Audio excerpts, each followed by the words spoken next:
You never know when disaster will strike, so it's important to be prepared. Jodi Thomas with Quail Ridge Assisted Living Center joins us with advice on documents to keep in an easy, accessible place. Jodi, welcome to the show. Thank you. What are these important documents? Well, there are several of them, and they're ones that, you know, even us younger folks need to have them in plane. It kind of scares you when you think about it, but I mean, it always did me when I first went on my plane ride. I thought, wow, I really should have a living will in place. I really should have a power of attorney for health care in place. And it's kind of scary to think about doing it, but it's so, so important to have those things in place because, heaven forbid, something happen, your wishes are in those. The living will, for instance. I mean, you put down what you want. If you are in a state where do you want intravenous feeding? Do you want just to be made comfortable? What type of treatments do you want?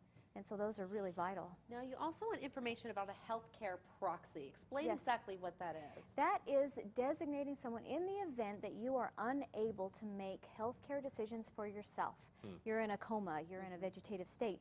What do you want to have done? And so you designate usually a primary and an alternate source, someone that knows what you want.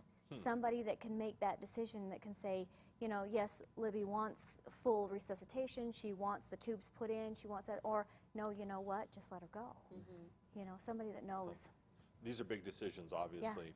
Who do you involve in the choosing process, and can you choose somebody outside of your family to make these decisions for you? Absolutely, positively. You can choose anybody that you want. So, you know, a lot of times in my case, I'm dealing with senior citizens. It's usually their children, one of their children. You know, one is a primary and one is a secondary. Or in some cases, some people don't have children, so maybe it's a niece or a nephew. Maybe it's a very good friend of the family, just someone that you trust implicitly to know what you want them to do.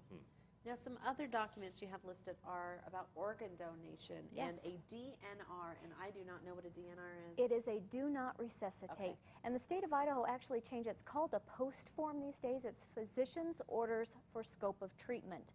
And what that is your physician actually signs off on it, and it actually lines out exactly what your wishes are.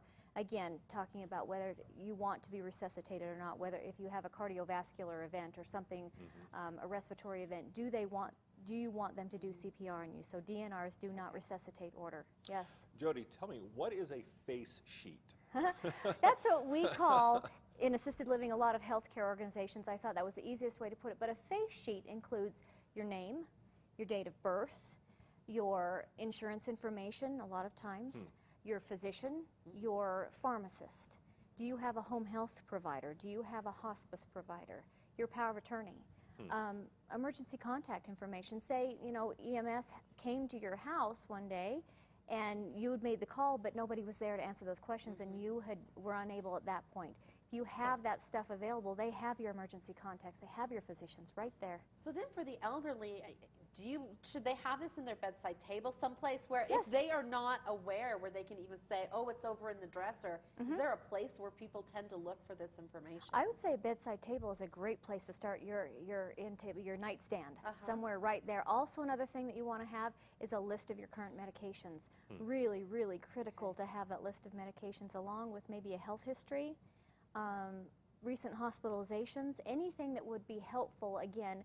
And this really applies to our seniors. In the event of a traumatic event, you have that stuff all right there. And a lot of people, even when they travel, when you get on an airplane, will have a copy of that and put it in your bag. So those wishes are right there with you. Jodi Thomas, thank you so much for joining us. Thanks. And coming up, a quick trip to London's Fashion Week and a sit-down with Duchess Kate's favorite designer.